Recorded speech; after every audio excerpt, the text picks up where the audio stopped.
Hey guys, Toby Mathis here, and today we're going to talk about how you should be reporting things if you are a gig worker, how you should pay that, or how you should be reporting that income. So let's kind of go over our options. First off, let's say that you are a gig worker, you're getting paid as a contractor, you're going to receive something called a 1099, and it's going to report the income that you received. So it's going to report all the money that this third party has paid you, and we need to figure out where it's going to go. So let's say that we did nothing. It's me, Toby, and I just get paid as me, Toby, and I didn't do anything. You're going to report this on your 1099, on your 1040 individual tax form on Schedule C. And if you worked for this income, which you are if you're a gig worker, right? Let's say that you're driving around in an Uber or Lyft or something along those lines, you're going to get paid as what's called a sole proprietor. You're going to pay ordinary income at ordinary brackets, plus you're going to get paid, or you're going to pay something called self-employment tax. Self-employment tax is a sneaky little tax. It's 15.3%, and this is going to be anywhere from 0 to 37%, depending on how much you make. So you always get to pay this, and then you also get to pay that. You get half of that as a deduction, by the way. So it ends up, the math is really about, say you make $100,000, it's about 14.3%. So you're going to pay that in addition. Ouch. This is the worst possible way to get paid, by the way, because you have no protections, really not too many deductions. You're going to be able to take off what are called 162 deductions, which is your ordinary and necessary expenses that are associated with that business. You may have equipment like the car. You may be looking at 168K or 179, which is some ways to accelerate depreciation on it, probably 168K this year. So you're going to be looking at that 168K. You might be looking at some things like education, depending on what you had to do to actually be into that industry, but you're somewhat limited in the types of deductions you have, and you can't do an accountable plan and get yourself back a bunch of reimbursements. So you're getting hit with ordinary and you're getting hit with self-employment tax. I should tell you that whenever you're paying FICA self-employment tax, it has two components: old age, disability, and survivors insurance, which is 12.4%, and Medicare, which is 2.9%. Your old age, disability, and survivors, so 12.4% of that amount phases out between $140,000 and $150,000. Generally speaking, I think it's like right around the mid 40s right now. So it depends on your year. You take a look at that, but you have a phase out. So it's not completely horrendous, but it's still not great. And then if your income is low enough, you have something called a 199A deduction, which is the 20% reduction of income depending on your taxable income. There may be some phase outs, or depending on the type of business, you may be looking at a phase out. For the most part here, you're pretty safe. So let's just say we're making reasonable amounts of money, average amounts of money. These are going to be your tax. Those are going to be the things you're going to get hit with. You got to be aware of it. Now, what if you get with an accountant and the accountant says, hey, if you're doing gig work, you're going to have some exposure to liability. You really should be an entity. And so they suggest that you be an LLC or a corporation. And if you're going to be a corp or an LLC, they're probably going to say, from a tax perspective, we want you to be taxed as an S corp. And there's a myriad of reasons why: liability protection, but also because you're going to pay less in tax. And here's why. If this money gets reported to an S corporation, the S corporation actually has two types of income. You have something called, you have your wages, and then you have distributions from net profit. Distributions or net profit. And the reason I put a slash there is because technically, if we distribute nothing, you still have net profit. If you made $100,000, you'd still have $100,000 that is taxable to you. It comes to you via something called a K1, and it goes on your page 2 of your Schedule E, but it's coming to you, and you're going to get hit with this thing.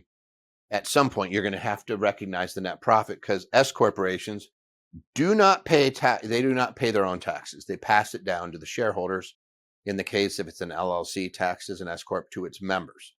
So for you, let's say you make the 100,000, it's going to pass it down. Now here's the cool part. If that's all you did, you're not going to have any self-employment tax. If all you do is you don't take any money out of it, you just let it sit in there, you're going to pay income tax on that, but you're not going to pay that 15.3%. If you take wages out, you're going to pay ordinary plus, I'm just going to put self-employment tax, but it's FICA. It's the same thing, but it's for employees. You're paying half, the employer is paying half. It's still the same amount. It's that 15.3%. You're paying that on just the portion you take out as wages. Rule of thumb is you're paying yourself out about a third of whatever the net profit is in wages. So you make 100,000, make sure you're paying yourself about 30,000 in wages. Technically, the way you calculate it, wages, is whatever is reasonable in that community. So you look and you say, you go to salary.com and you're going to have a salary band of like, hey, for this type of job, people are making between, Y and Z. You can pick whichever, anything in between there. It's whatever's reasonable, and they're going to have a hard time. But when the IRS has fought these, it's almost always a third. Like they fought with an accountant once, and they did a third. The court generally says third. As a rule of thumb, most practitioners say a third, but the actual rule is reasonable wages, and then the profit flows down to you. And again, the beautiful part about this S corp is that this has no FICA, period. No FICA on any of that income. Whether you distribute it and take the money, or whether you leave it in the business, it doesn't matter. You're not paying that 15.3%. So a lot of people like that. Lastly, if you have a corporation can reimburse its employees reasonable expenses. It's called an accountable plan. And the accountable plan can reimburse you for everything from an administrative office in your house, something called 280A. There's about $20,000 a year in reimbursements that typically occur in most businesses that you could pay yourself out of the S corp. The same thing is not available if you are a sole proprietor. Not to mention that sole proprietors are about 500% more likely to get audited, and they lose their audits quite literally 95% of the time. I think it was 94 and 95%, depending on whether it was a field or a correspondent. So you want to be that S corp because it gets audited significantly less and wins significantly more of the time, and it pays less in tax.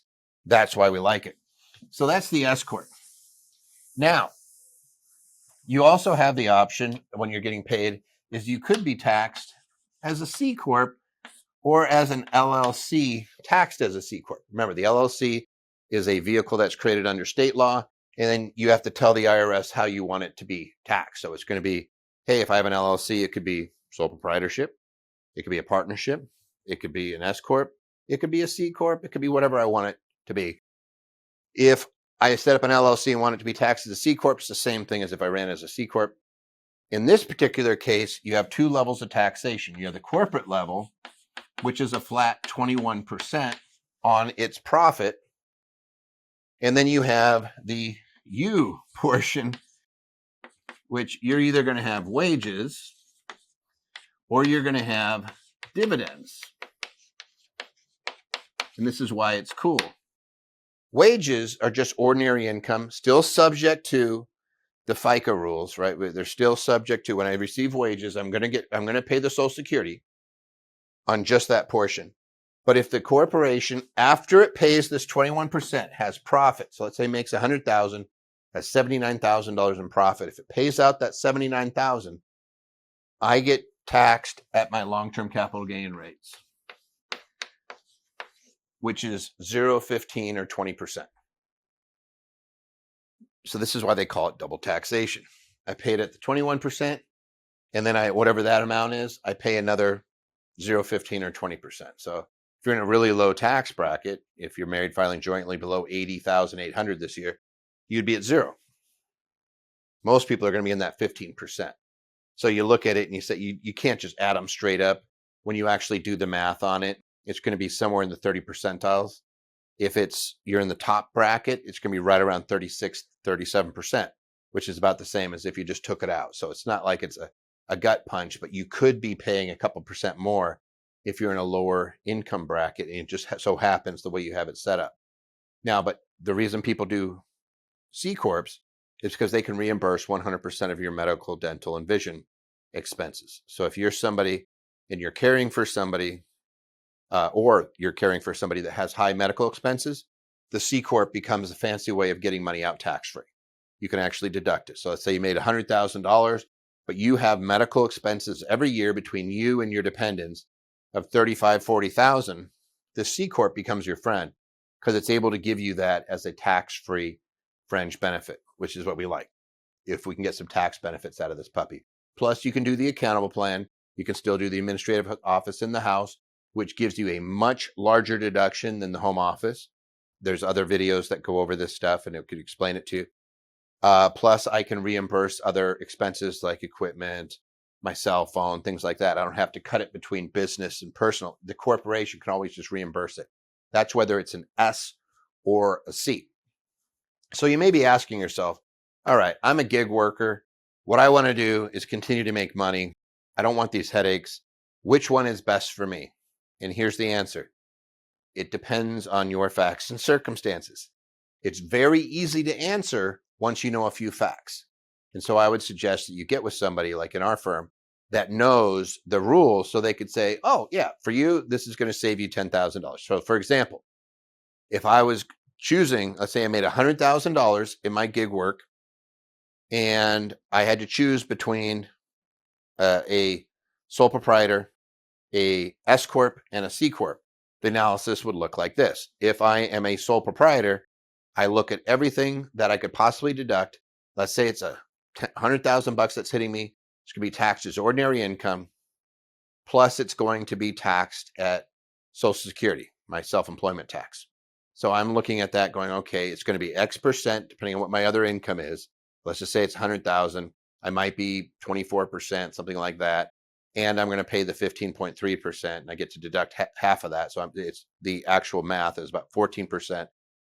Versus if I was an S Corp, let's just say I knew immediately I could cut my self-employment tax on $70,000. So I could pay myself a wage of, let's say, $30,000, $70,000. A big chunk of the net profit could flow back out to me and not be subject to old age disability and survivors of Medicare.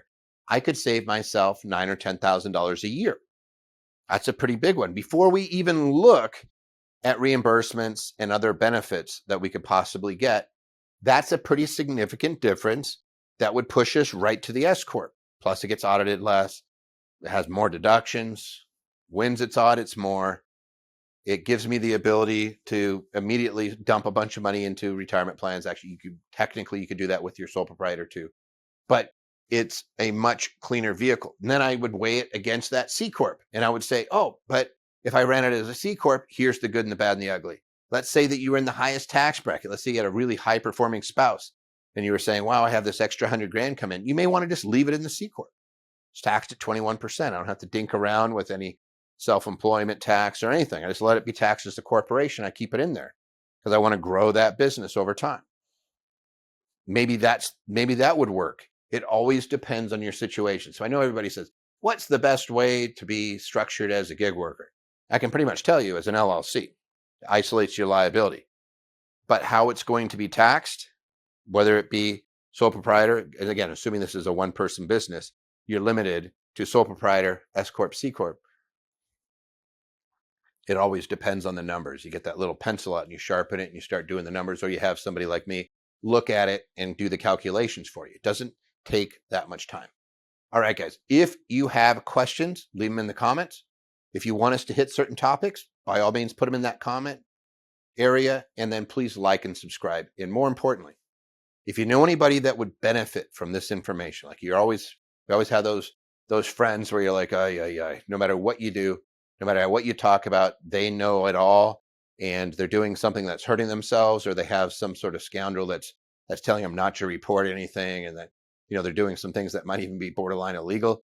Share this with them and tell them you don't have to do that stuff. There's plenty of ways to do the tax minimization and make sure that it's done the correct way and to pay your fair share, what's required under the law, you don't have to leave the government a tip.